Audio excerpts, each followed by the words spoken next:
Bonjour tout le monde, bienvenue sur ce vidéo qui s'adresse à mes étudiants en stage, les étudiants que je supervise en stage. Je vous fais ce petit vidéo explicatif, non pas pour vous répéter ce que vous avez lu sur le site de classe. Il est évident là, que si vous êtes en train de regarder ce petit vidéo, vous avez bien lu les instructions pour le stage, c'est-à-dire comment faire vos comptes rendus hebdomadaires. Vous avez trois choix. Quoi mettre dans vos comptes rendus hebdomadaires, parce que vous savez qu'on doit se rencontrer, soit de façon virtuelle ou en personne, ou par téléphone ou par courriel, pour que vous me fassiez un compte rendu. Ces comptes rendus sont évalués dans le cadre du stage. Je vous invite là, à bien relire les instructions qui sont sur le site de classe, puis pour lesquelles je vous ai envoyé un hyperlien, que vous puissiez bien prendre note de cela.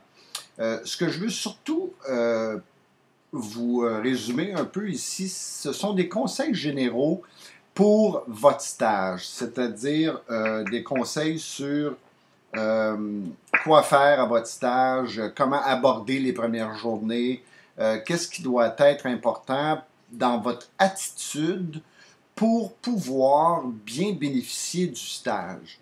Alors, euh, je pense qu'il est important, c'est que vous abordiez votre stage avec une curiosité intellectuelle, c'est-à-dire que euh, une curiosité et de l'intérêt pour les activités de l'entreprise où vous faites votre stage. Ça, c'est vraiment important. Et quand on parle de curiosité intellectuelle, le stage doit vous servir à être capable d'établir des liens entre la pratique, alors ce que vous observez dans le stage, et des notions théoriques que vous auriez vues dans le cadre de cours durant vos 2 premières années. Dans les cours que vous avez faits en commercialisation de la mode, stratégie, communication, etc., tous les cours que vous aurez faits, c'est important, là, encore une fois, d'établir des liens entre la pratique et les notions théoriques marketing qu'on vous aura enseignées en classe. Parce qu'il peut y avoir à l'occasion des différences de fonctionnement, puis il faut que vous soyez capable de les expliquer. Donc, démontrer une curiosité intellectuelle, ça, c'est important. Puis ensuite, pour que votre stage soit profitable, vous allez devoir faire preuve de sens de l'organisation.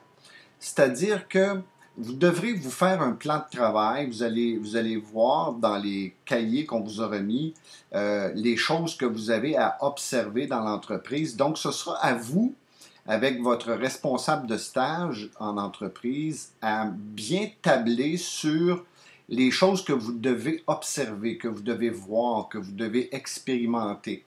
Donc, vous devrez avoir une méthode de travail appropriée, très structurée. D'ailleurs, vous allez voir dans les comptes rendus que je vous demande, je vais vous demander de me résumer ce que vous avez fait, mais aussi de me donner un avant-goût de ce que vous ferez. Donc, il faudra que, avec votre responsable de stage, vous puissiez vous asseoir et planifier ensemble, vous faire un plan de travail sur les choses que vous allez opérer et observer durant les 5 semaines. Donc, avoir une bonne méthode de travail, un bon plan de travail, ça c'est excessivement important. Moi, je vais évaluer ça dans les comptes rendus que vous me ferez. Donc, on appelle ça le sens de l'organisation. C'est important aussi d'avoir de l'éthique professionnelle. Hein? Nous tenons beaucoup à ça au Cégep. Les entreprises qui prennent nos étudiants et étudiantes en stage savent que nos étudiants ont de l'éthique professionnelle. Ça comprend quoi et qu'est-ce que ça veut dire avoir de l'éthique? C'est être à l'heure le matin, respect de l'horaire, respect des rencontres que vous aurez. Ça, c'est excessivement important. Apprendre à bien communiquer avec votre responsable de stage, donc communication orale, au niveau du langage, au niveau de l'attitude, respecter l'entreprise en soi, la culture dans l'entreprise, le milieu de votre stage. Ça, c'est quelque chose à laquelle on tient énormément. Là. Vous représentez le cégep, vous représentez le programme de commercialisation. Donc, il faut qu'au niveau de l'éthique, vous respectiez des choses très, très précises. D'ailleurs, ces conseils-là sont aussi sur le site, vous pouvez les lire. Donc, c'est vraiment important. Je vais m'attendre de vous aussi à ce que vous soyez très responsable, c'est-à-dire que vous respectiez votre plan de travail, que vous gardiez vos engagements, que vous me remettiez vos comptes rendus en temps à chaque semaine, que lorsqu'on fera nos rencontres, que ce soit en personne, par exemple, parce qu'il y aura probablement une ou deux rencontres qu'on fera en personne, une lorsque vous reviendrez, puis une en milieu de stage, je m'attendrai à ce que vous ayez des choses à me dire, que vous soyez préparé. Puis si vous n'êtes pas préparé, c'est votre responsabilité de le faire. Si vous ne l'êtes pas, moi, je ne courrai pas après vous en vous posant des questions, puis en essayant de vous sortir de votre inertie.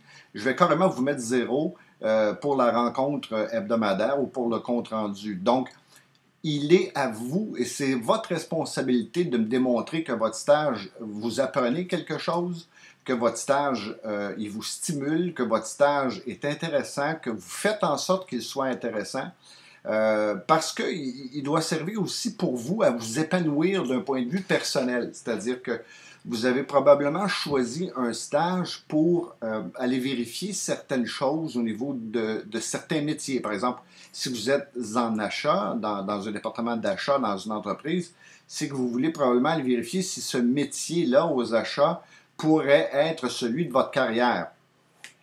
Donc, vous épanouir, ça veut dire maximiser le temps que vous serez en entreprise. Soyez bien conscient et consciente que c'est possible que dans les premières journées, la première semaine même, on vous fasse faire des activités banales parce qu'il faut que vous vous trempiez un peu dans l'entreprise, que vous preniez le pouls. Donc, quand on parle de faire du filing, mettre en ordre des fichiers clients, remplir des bons de commande, c'est possible qu'on vous demande des choses un petit peu plus terre à terre dans la première semaine, même dans les 2 premières semaines. Et puis, si on vous fait faire des choses très terre à terre durant les 5 semaines, votre rôle, c'est, tout en faisant ça, d'observer, d'aller poser des questions, de prendre des renseignements, de vérifier et de regarder comment l'entreprise fonctionne. Hein? Ce n'est pas vraiment de... Alors, si par exemple vous êtes aux achats, ça se peut qu'on vous fasse assister à une rencontre avec un représentant. Si vous êtes travaillez pour une agence aux ventes, c'est possible qu'on vous amène lors d'une présentation de vente, mais c'est possible qu'on ne le fasse pas non plus. Alors donc, ce serait intéressant que vous puissiez, en discutant avec votre responsable de stage, bien mettre au clair ce que vous aimeriez faire, ce que vous êtes capable de faire. Faites preuve d'ingéniosité, faites preuve de créativité, ayez confiance en vous. C'est de cette façon-là que vous ferez en sorte que votre stage vous permettra de vous épanouir personnellement et de faire en sorte aussi que votre 5 semaines soient vraiment rentables pour vous. Dans le passé, il y a des étudiants qui se sont trouvés un emploi en stage après leur graduation. Donc, peut-être que ce sera le cas pour vous. Peut-être que cette entreprise-là sera tellement content de votre rendement que le propriétaire ou le responsable vous dira, ben, écoute, si tu veux venir travailler avec nous après ta graduation, il y aurait un poste pour toi. Alors donc, soyez vraiment présent et faites preuve d'initiative, faites preuve de responsabilité, d'éthique professionnelle, de professionnalisme. Un grand sens de l'organisation, encore une fois. Je ne veux surtout pas que vous m'appeliez après une journée ou deux en me disant « Ah, c'est plate, ils me font faire du filing. » C'est pas comme ça qu'on aborde un stage, puis c'est pas comme ça qu'on doit avoir, c'est pas l'attitude qu'on doit avoir. Donc, profitez de chaque moment, profitez même des moments qui sont plus routiniers. Imaginez-vous pas là, que moi, par exemple, quand j'ai débuté dans le secteur du gros, mon premier travail, c'était d'être